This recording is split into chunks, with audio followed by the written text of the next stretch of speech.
Hello everyone, my name is Riddhi. इस lecture में हम लोग डिस्कस करेंगे inner line permit and protected area permit. ये पहला टॉपिक होगा। पीटी 360 हम लोग डिस्कस कर रहे हैं। पीटी 360 पॉलिटी लेक्चर्स सीरीज़ ये चल रहा है।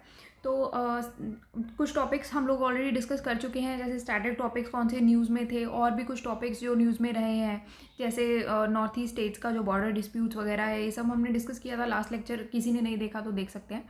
तो इस लेक्चर में हम और बाकी के टॉपिक्स डिस्कस करेंगे जो इस साल न्यूज़ में रहे थे। तो एक टॉपिक है जो ऑलमोस्ट हर साल ही न्यूज़ में रहता है, जो कि है इनर लाइन परमिट या प्रोटेक्टेड एरिया परमिट। तो ये होता क्या है? तो हम इनर लाइन परमिट की बात करते हैं अगर, तो ये बेसिकली एक डॉक्यूमेंट होता है जो कि जो नॉन नेटिव्स हैं। नॉन नेटिव्स कौन हो गए? जैसे हम लोग हो गए। जैसे मैं नॉर्थ ईस्ट स्टेट में नहीं रहती हूँ, इन स्टेट्स में जहाँ पर आईएलपी लागू होता है, तो मैं उन स्टेट्स में नहीं रहती। फ़िलहाल के लिए जो इनर लाइन परमिट की ज़रूरत है वो कुछ जगहों पर है, जैसे कि अरुणाचल प्रदेश है, नागालैंड, मिज़ोरम, मणिपुर। ठीक है, यहाँ पर अभी ज़रूरत है। बाकी वैसे लक्षद्वीप में भी है। पर नॉर्थ ईस्ट स्टेट्स की अगर मैं बात करूँ, 4 नॉर्थ ईस्ट स्टेट्स है, अरुणाचल प्रदेश, नागालैंड, मणिपुर एंड मिज़ोरम। अब यहाँ पर मैं नहीं रहती हूँ, ठीक है, तो इसीलिए मैं नॉन नेटिव कहलाती हूँ। तो नॉन नेटिव हूँ, मैं यहाँ पर रहती नहीं हूँ, तो ये डॉक्यूमेंट मुझे रिक्वायर्ड है अगर मुझे इन स्टेट्स में जाना है। तो ये एक ऐसा डॉक्यूमेंट है इनर लाइन परमिट का, जो कि नॉन नेटिव्स के लिए एक रिक्वायरमेंट होती है। अगर मैं वहाँ पर विजिट करना चाहती हूँ इनमें से किसी स्टेट में, या फिर वहाँ पर रहना चाहती हूँ, तो ये स्टेट्स जो हैं वो प्रोटेक्टेड है under the inner line permit system. तो आज के टाइम में ये 4 नॉर्थ ईस्टर्न स्टेट्स हैं जो कि इसमें कवर्ड है। नॉट इनर लाइन परमिट वैसे अगर लक्षद्वीप में भी आप जाना चाहते हो तो वहाँ के लिए भी मैंडेटरी है। तो यहाँ पर होता क्या है बेसिकली, आप कितने टाइम के लिए रहना चाहते हो, या फिर कौन से एरियाज़ में आपको अलाउ है एक्सेस करना, वो सब चीज़ें जो है वो आईएलपी ही डिटरमाइन करता है। मतलब इनर लाइन परमिट ही बताता है आपको कि आप कितने टाइम के लिए इस जगह पर रह सकते हो, या फिर कितने कौन कौन सी एरियाज़ में आप रह सकते हो। अब ये जो इनर लाइन परमिट है, ये इंडियन सिटीज़न अगर विजिट कर रहे हैं तो वहाँ के लिए रिक्वायर्ड है इनर लाइन परमिट, और ये स्टेट गवर्नमेंट के द्वारा इशू किया जाता है। तो जिस भी आप स्टेट में विजिट करना चाहते हो, उस कंसर्न्ड स्टेट गवर्नमेंट के द्वारा इनर लाइन परमिट इशू किया जाता है, और आप ऑनलाइन या फिर इन पर्सन भी अप्लाई कर सकते हो इसके लिए। और इनर लाइन परमिट सिर्फ डोमेस्टिक टूरिस्ट के लिए ही वैलिड है। अब कुछ ऐसे भी लोग होते हैं जैसे फॉरेनर्स होते हैं, ठीक है, तो वो लोग भी विजिट करना चाहते हैं, तो फॉरेनर्स के लिए लगता है प्रोटेक्टेड एरिया परमिट। ठीक है, तो इसका भी सेम ही है कि ये भी जो भी आपका कंसर्न्ड स्टेट गवर्नमेंट है वो इशू करती है। ये प्रोटेक्टेड एरिया परमिट जो है वो ministry of home affairs basically issue करते हैं। इसको हम लोग फॉरेनर्स प्रोटेक्टेड एरियाज ऑर्डर भी कहते हैं। 1958 का ये ऑर्डर था। तो यहाँ पर कहा यह जाता है कि जो भी नॉन इंडियन सिटीजन्स हैं, मतलब कि बाहर के जो फॉरेनर्स हैं, उनको अगर इंडिया में स्पेशली जैसे नॉर्थ ईस्टर्न स्टेट्स में, इन स्टेट्स में अगर विजिट करना है, तो उनको ये प्रोटेक्टेड एरियाज परमिट जो है वो लेना पड़ेगा। अब मिनिस्ट्री ऑफ होम अफेयर, जैसे मैंने बताया कि ये इशू करती हैं, साथ में जो अलग अलग अथॉरिटीज़ हैं उन पर्टिकुलर इंडियन स्टेट्स की, जैसे जिस भी स्टेट में जाना है आपको, उस कंसर्न्ड स्टेट की जो अलग अलग अथॉरिटीज़ वो भी इशू कर सकती हैं ये प्रोटेक्टेड एरियाज परमिट। ठीक है, और जो इंडियन मिशंस हैं अब्रॉड में वो भी ये इशू कर सकते हैं। तो ये दोनों अलग चीज़ हैं। एक है डोमेस्टिक के लिए which is inner line permit, और एक है फॉरेनर्स के लिए प्रोटेक्टेड एरिया परमिट। ठीक है, दो अलग चीज़ आ गई। अब कॉलोनियल एक्ट थी ये जो इनर लाइन परमिट है। अगर मैं आपको शॉर्ट में थोड़ा सा बता देती हूँ कि ये Bengal Eastern Frontier Regulation Act 1873 से ओरिजिनेट हुआ है। तो हुआ क्या था कि ब्रिटिश ने नॉर्थ ईस्ट को ऑक्यूपाइड कर लिया था। अब जितने भी ये कॉलोनाइजर्स थे, इन्होंने क्या किया, इस पूरे नॉर्थ ईस्टर्न रीजन को एक्सप्लॉइट करना स्टार्ट कर दिया। जितने भी वहाँ के रिसोर्सेज हैं उनको अपने इकोनॉमिक बेनिफिट्स के लिए यूज़ करना स्टार्ट कर दिया। बेसिकली लूटमारी शुरू कर दी थी इन लोगों ने। तो उन्होंने सबसे पहले क्या किया, जो टी प्लांटेशंस थी वहाँ पर ब्रह्मपुत्र वैली में, और जो ऑयल इंडस्ट्रीज़ थी उनको वहाँ से उन्होंने स्टार्ट किया एक्सप्लॉइट करना। तो ब्रह्मपुत्र वैली से ये स्टार्ट हो गए थे। उसके बाद जो इंडिजीनियस ट्राइब्स थी जो कि हिली एरियाज़ में रह रही थी, वो रेगुलरली वहाँ पर रेड वगैरह करती रहती थी प्लेन्स में, ताकि वो लूटते थे और प्लंडर करते थे। तो ये सब चीज़ें जो है, ट्रेडिंग पोस्ट जो भी सेटअप की गई थी ब्रिटिश ईस्ट इंडिया कंपनी के द्वारा, ये सब चीज़ें बहुत ज़्यादा कन्फ्लिक्ट्स चलते आ रहे थे। तो इसके बाद से ही ये एक्ट स्टार्ट हो गया था, Bengal Eastern Frontier Regulation Act 1873 का, जहाँ पर ये प्रोटेक्ट करके रख दिया था। तो ये इनर लाइन परमिट जो है वो basically Bengal Eastern Frontier Regulation Act का ही एक एक्सटेंशन है, बेसिकली इसको एक्सटेंड कर दिया गया था। अब नेक्स्ट हम लोग डिस्कस करते हैं इंटर स्टेट रिवर डिस्प्यूट।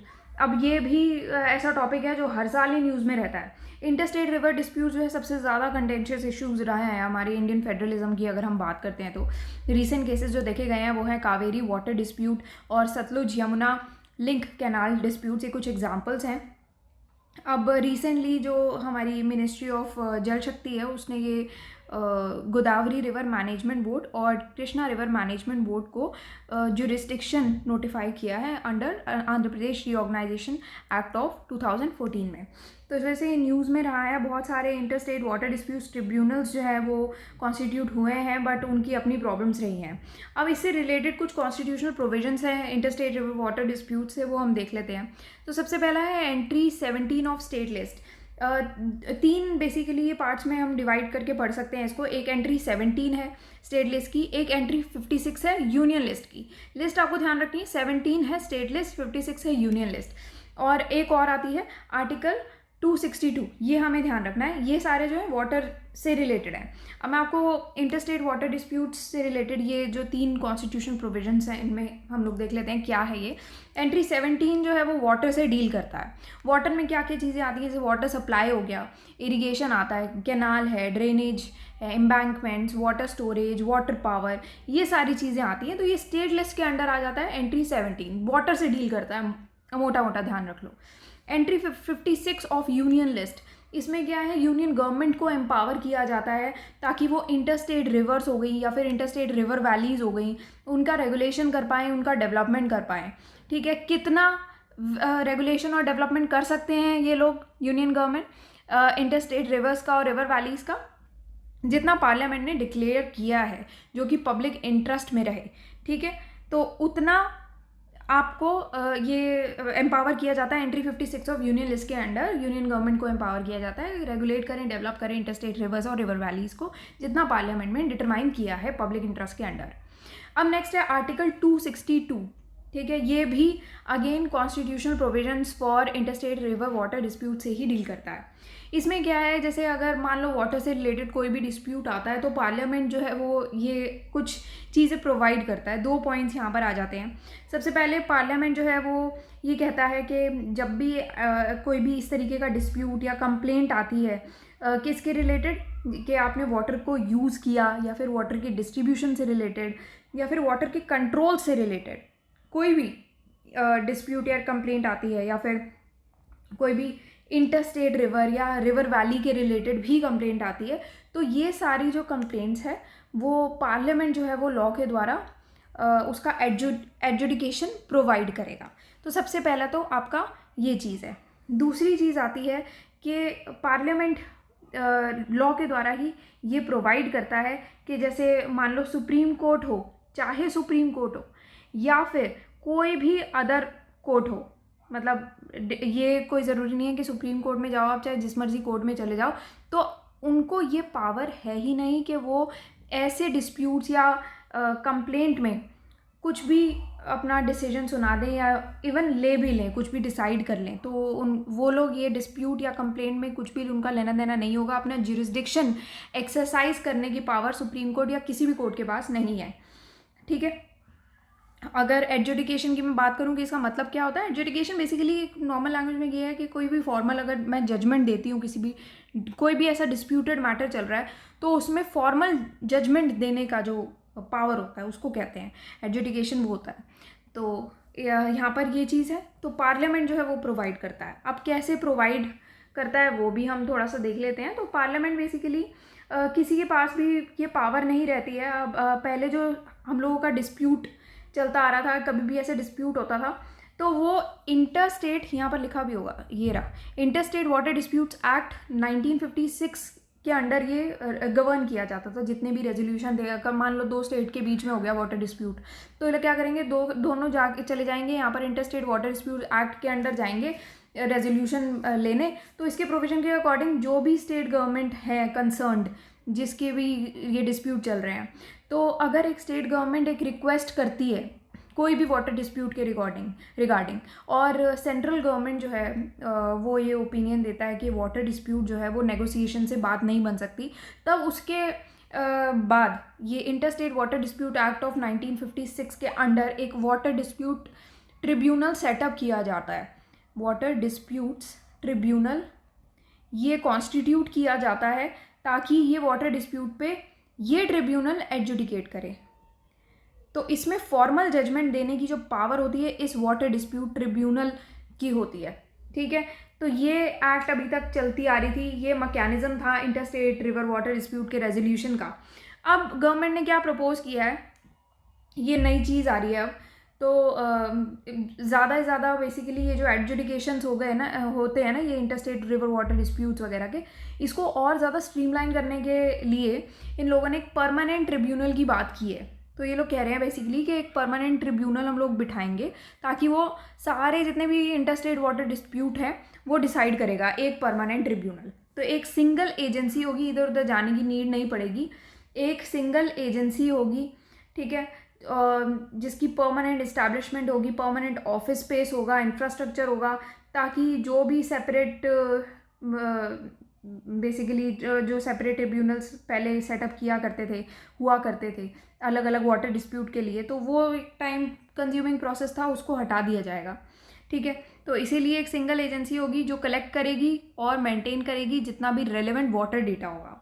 उसके बाद ये कौन कौन सा वाटर डेटा को इंक्लूड करती है, जैसे रेनफॉल हो गया या वाटर फ्लो है, इरिगेशन एरिया है, हर एक रिवर बेसिन जो है कंट्री में सबके rainfall, water flow, irrigation area, जितने भी रेलेवेंट वाटर डेटा है सबको कलेक्ट करेगी, मेंटेन करेगी ये एजेंसी, इसके पास ये पावर है। अब आर्टिकल 262 क्लॉज 1 के अंडर ये आता है, पार्लियामेंट जो है वो बताएगी कि अगर कोई भी डिस्प्यूट या कंप्लेंट अराइज हो जाती है वाटर या फिर कोई भी इंटरस्टेट रिवर या रिवर वैली के अंडर, तो उसका एडजुडिकेशन की पावर जो है वो कहाँ रहेगी। तो अब आपको पता है कि एक सिंगल ट्रिब्यूनल है इंटरस्टेट वाटर डिस्प्यूट का, परमानेंट ट्रिब्यूनल है, इसके पास रहेगी, ठीक है। अब नेक्स्ट है rationalisation of centrally sponsored scheme. जो सेंट्रली स्पॉन्सर्ड स्कीम है इसके और रैशनलाइजेशन की बात हुई है, तो ये न्यूज़ में इसलिए क्योंकि 15th फाइनेंस कमीशन ने ये डिसाइड किया है और ज़्यादा रैशनलाइजेशन करेंगे हम सेंट्रली स्पॉन्सर्ड स्कीम्स को। अब सेंट्रली स्पॉन्सर्ड स्कीम्स होती कौन सी हैं, ये वो स्कीम्स होती हैं जो कि सेंटर के द्वारा स्पॉन्सर की जाती हैं। तो जैसे दो तरीके की स्कीम्स आपने सुनी होंगी, एक होती है सेंट्रल सेक्टर स्कीम और एक होती है सेंट्रल स्पॉन्सर्ड स्कीम। सेक्टर में क्या होता है, सेंट्रल सेक्टर स्कीम्स वो होती हैं जिसमें सेंटर जो है वो डायरेक्टली उसको देखता है, इम्प्लीमेंट करता है, ठीक है। सेंट्रली स्पॉन्सर्ड स्कीम क्या होती है, सेंटर सिर्फ स्पॉन्सर करता है। मान लो स्टेट गवर्नमेंट कोई भी स्कीम चला रही है, अब उसमें कुछ परसेंटेज स्टेट लगाती है और कुछ परसेंटेज जो है वो सेंटर लगाती है। तो सेंटर क्या कर रही है, स्पॉन्सर कर रही है, इसीलिए उन स्कीम्स को कहते हैं सेंट्रली स्पॉन्सर्ड स्कीम्स। अब स्टेप्स कौन कौन से लिए गए हैं CSS को, मतलब कि सेंट्रली स्पॉन्सर्ड स्कीम्स को रैशनलाइजेशन करने के लिए। तो अभी पहले क्या होता था कि जितना भी फंड जाता था यूनियन के द्वारा या फिर सेंटर के द्वारा स्टेट्स को, वो कैसे जाता था कि जो भी स्कीम्स को इम्प्लीमेंट कर रही हैं एजेंसीज, जैसे एक स्टेट ने कोई भी फलानी स्कीम चलाई और उसको इम्प्लीमेंट करने के लिए एक एजेंसी बिठा दी। अब पहले क्या होता था, पैसा कैसे जाता था, सेंटर के पास पैसा होता था, सेंटर सीधा वो इम्प्लीमेंटिंग एजेंसी को ही पैसा दे देता था। अब हो क्या रहा है कि जितने भी ट्रांसफ़र होते हैं स्टेट्स में CSS के लिए, मतलब कि सेंट्रली स्पॉन्सर्ड स्कीम के लिए जितने भी ट्रांसफ़र होते हैं सेंटर से स्टेट के द्वारा, अब वो consolidated fund of the state के थ्रू होंगे। तो वो जितने भी अब पैसा जाएगा वो consolidated fund of the state से होके जाएगा। तो अभी 2014-15 से पहले डायरेक्टली इम्प्लीमेंटिंग एजेंसीज़ के पास जाता था। अब इससे क्या होगा कि इंक्रीज चॉइस है, स्टेट्स के पास और ज़्यादा चॉइस दी जाएगी, और जो रिजिडिटी होती थी कि भाई इतने फंड यहीं पर ही यूज़ होंगे, वो रिजिडिटी को भी रिड्यूस किया जाएगा। साथ में अब अगर हम CSS का इवैल्यूएशन करें तो ये फिनेंस कमीशन साइकिल के साथ ही साथ चलेगी, मतलब हैंड इन हैंड चलेगी, सेम उससे मैच करके चलेगी। तो जितना भी स्कीम्स का अप्रूवल होगा वो फाइनेंस कमीशन साइकिल से मैच करके ही किया जाएगा। तो नीति आयोग बेसिकली सबसे पहले इसके लिए आपको करना क्या होगा, सबसे पहले आपको सारी जितनी भी सेंट्रली स्पॉन्सर्ड स्कीम है उसको इवैल्यूएट करना पड़ेगा, तभी आप उसको फाइनेंस कमीशन साइकिल के साथ हैंड इन हैंड चला सकते हो। तो नीति आयोग जो है अभी सारी सेंट्रली स्पॉन्सर्ड स्कीम्स को इवैल्यूएट कर रहा है। अब जो रिड्यूस नंबर ऑफ CSS है उनको 3 कैटेगरी में डिवाइड किया गया है। तो पहली कैटेगरी है core of the core schemes. ये ऐसी स्कीम्स होती हैं जो कि जिसका पार्टिसिपेशन करने के लिए स्टेट्स मैंडेटरी है, मतलब स्टेट को याद आता है कंपलसरी है आपको पार्टिसिपेट करना है, इसमें आप पीछे नहीं हट सकते। तो हर एक स्टेट के लिए पार्टिसिपेट करना इसमें मैंडेटरी हो जाता है। और इस core of the core schemes के अंडर 6 अम्ब्रेला स्कीम्स आती हैं अभी एट प्रेजेंट। ठीक है, कोर स्कीम्स कौन सी होती है? नेक्स्ट है कोर स्कीम्स। तो ये ऐसी स्कीम्स होती हैं जिसमें मैंडेटरी पार्टिसिपेशन तो है ही स्टेट्स का, और इसमें बेसिकली ये होता है कि सेंटर और स्टेट साथ में काम करती हैं टीम इंडिया की स्पिरिट से। जैसे कि नेशनल एजुकेशन मिशन है, अब हर एक स्टेट में वो चाहिए, सेंटर का भी रोल मेजर है उसमें, तो सेंटर और स्टेट दोनों साथ में मिलकर काम करेंगे इसमें, तो एक टीम इंडिया की स्पिरिट से। तो इस तरीके की स्कीम्स होती हैं, कोर स्कीम्स होती हैं, और इनमें 20 स्कीम्स शामिल हैं जिनमें रेशो फंडिंग चलता है। तो बेसिकली रेशो फंडिंग कैसे कि जैसे जनरल कैटेगरी जो स्टेट्स होती हैं, बेसिकली 2 कैटेगरीज में डिवाइडेड होती हैं सारी स्टेट्स। जनरल कैटेगरी स्टेट्स जो है उसमें 60-40 के रेशो में होता है। 60% जो है वो यूनियन लगा देती है, 40% जो है स्टेट का लगता है। और स्पेशल कैटेगरी स्टेट्स होती हैं, जैसे कुछ नॉर्थ ईस्टर्न स्टेट्स हैं उनको स्पेशल कैटेगरी स्टेट्स में कहा जाता है। तो इसमें क्या होता है, 90-10 का रेशो चलता है। 90% जो है वो यूनियन लगाती है, 10% जो है वो स्टेट लगा देती है। तो इस हिसाब से ये फंडिंग चलती है। स्पॉन्सर किया जाता है तो कितना स्पॉन्सरशिप है, तो वो चीज़ में फंडिंग देखा जाता है। उसमें शार्क टैंक समझ लो, आपको ये देखना है ना, रेशो, फंडिंग और कितना परसेंट वगैरह, शार्क टैंक देखना, उससे समझ में आ जाएगा आपको। ऑप्शनल स्कीम्स, अब क्या थर्ड आपका पॉइंट है ऑप्शनल स्कीम्स का। इसमें क्या है कि स्टेट्स के पास ये मैंडेटरी नहीं है, मतलब स्टेट्स के ऊपर है ये, वो ज्वाइन करना चाहे या ना करना चाहे, वो उनकी पर्टिकुलर प्रॉब्लम से डील करता है तो वो ज्वाइन करेंगी, उनकी प्रॉब्लम नहीं है अगर उससे रिलेटेड तो वो ज्वाइन नहीं करेंगी। तो यहाँ पर 2 ऑप्शनल स्कीम्स आती हैं। बेसिकली ऑप्शनल स्कीम्स के अंडर 2 स्कीम्स चल रही हैं, नेशनल रिवर कंजर्वेशन प्लान और दूसरी है बॉर्डर एरिया डेवलपमेंट प्रोग्राम। तो इसमें हर एक स्टेट तो देखो क्वालिफाई नहीं करती है, तो इसलिए स्टेट्स के ऊपर है वो ज्वाइन करना चाहती है या नहीं करना चाहती है। अगर उनको इन दोनों इशूज से रिलेटेड कोई भी इशू है तो वो ज्वाइन करें, अगर नहीं है तो ना करें। ठीक है, सिंपल है। अब नेक्स्ट है north Eastern council. North Eastern council basically ये टॉपिक न्यूज़ में इसलिए था क्योंकि गवर्नमेंट ने ये डिसाइड किया कि वो नॉर्थ ईस्टर्न काउंसिल के 30% बजट को एलोकेट करेगी जितने भी डिप्राइव्ड एरियाज़ हैं उनके डेवलपमेंट के लिए। तो नॉर्थ ईस्टर्न काउंसिल के एक्स ऑफिशियो चेयरमैन है union home minister and vice chairman है ministry of development of North Eastern region. तो बेसिकली जो वाइस चेयरमैन होंगे वो जो मिनिस्टर ऑफ स्टेट होंगे ministry of development of North Eastern region के, तो वो होंगे। तो इसमें ये मिनिस्ट्रीज़ इन्वॉल्व हैं। और नॉर्थ ईस्टर्न काउंसिल बेसिकली एक ऐसी एजेंसी थी जो कि नॉर्थ ईस्टर्न रीजन के इकोनॉमिक सोशल डेवलपमेंट के लिए बनाई गई थी, जिसमें 8 स्टेट्स आती हैं, जैसे अरुणाचल प्रदेश, असम, मणिपुर, मेघालय, मिज़ोरम, नागालैंड, सिक्किम, त्रिपुरा, ये सब आती हैं। तो ये 1971 के थ्रू कॉन्स्टिट्यूट की गई थी, पार्लियामेंट ने इसको कॉन्स्टिट्यूट किया था 1971 के एक्ट के थ्रू। ठीक है, तो इस लेक्चर में हम लोग इतना ही पढ़ेंगे। नेक्स्ट लेक्चर में हम लोग और आगे डिस्कस करेंगे कौन कौन से टॉपिक्स हैं, दादरा नगर हवेली, दमन and Diu, merger of union territories act 2019, ये सब टॉपिक्स हैं काफ़ी जो न्यूज़ में रहे हैं। तो इस लेक्चर में हम लोग इतनी टॉपिक्स पढ़ेंगे। So this is our website synopsisis.in। यहाँ पर आप जाओगे, स्पेशल कोर्सेज में आपको PT 360 का कोर्स मिल जाएगा। तो जो भी आपको डिटेल्स चाहिए PT 360 कोर्स के रिगार्डिंग वो आप यहाँ से ले सकते हैं। ठीक है, so this course is available for 2022 batch, 23 batch and 24 batch also. तो आप यहाँ से डिटेल्स ले सकते हैं। So that's all for today and thank you for watching the lecture.